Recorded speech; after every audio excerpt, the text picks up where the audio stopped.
डिबा भरल जोगया गयो जी एतवार मंगर के। डिबा भरल जोगया गयो जी एतवार मंगर के।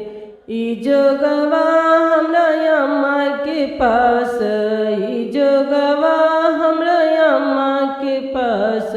पापा के दिल घबरा गयो जी एतवार मंगर के। पापा के दिल घबरा गए जी एतवार मंगर के।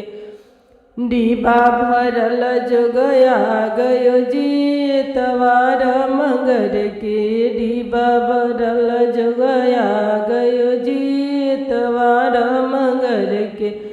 ई जोगवा हमरा चाची के पास, ई जोगवा हमरा चाची के पास।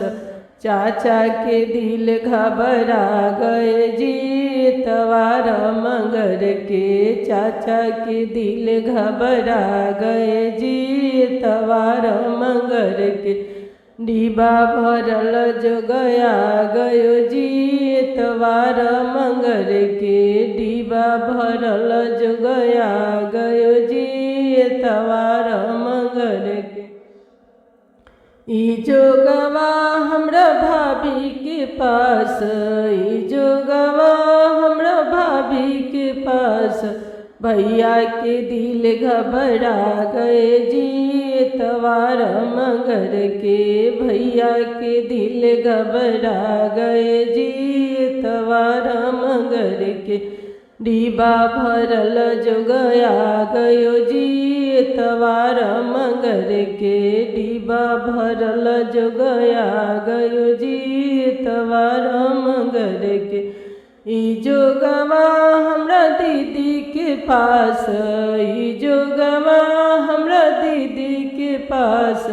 जीजा के दिल घबरा गए जी एतवार मंगर के। दीदी के दिल घबरा गए जी एतवार मंगर के। डिबा भरल जोगया गयो जी एतवार मंगर के। डिबा भरल जोगया गयो जी एतवार मंगर के।